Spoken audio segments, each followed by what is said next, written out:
Miking করে ছোট ভাইয়ের সাথে মারামারির ঘোষণা দিলেন বড় ভাই। জমি জমা নিয়ে দ্বন্দ্বের জেরে এলাকায় এমন মাইকিং করেন বড় ভাই নিজেই। চাচা, আপনারা কি সমস্যা নিয়ে মারামারি?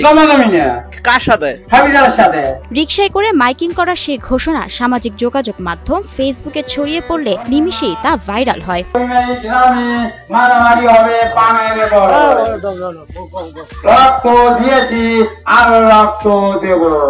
গত 6 নভেম্বর বৃহস্পতিবার গাইবান্ধা জেলার পলাশবাড়ী উপজেলা সদরের বৈরী হরিণমারি গ্রামে এ ঘটনা ঘটে। এদিন দুপুরে মৃত আব্দুল হোসেনের ছেলে আব্দুল কুদ্দুস মিয়া রিকশায় করে পুরো গ্রামে মাইক দিয়ে ঘোষণা করেন আগামীকাল শুক্রবার জুম্মার নামাজের পর হিরন আরও মিনারেল ওয়াটার মাত্র 50 পয়সায় প্রতি লিটার।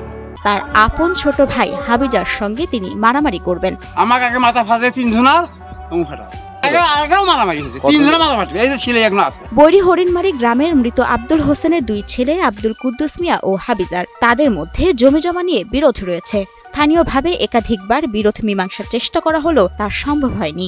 আজ থেকে 40 বছর আগে সপ্তাহ হিসাবে বাবা মারা যাওয়ার পর প্রত্যেকখান জমি আমি 2 ভাগ করছি। প্রত্যেকটা জমি 2 ভাগ করার পর ওই ছোট জমি থেকে এখানে আন করে খাবি। ভাইয়ে ভাইয়ে জমি নিয়ে ঝামেলা নতুন নয়, তবে মাইক বাজিয়ে মারামারির ঘোষণা দেওয়ার ঘটনা এলাকাবাসীর কাছে একেবারেই নতুন।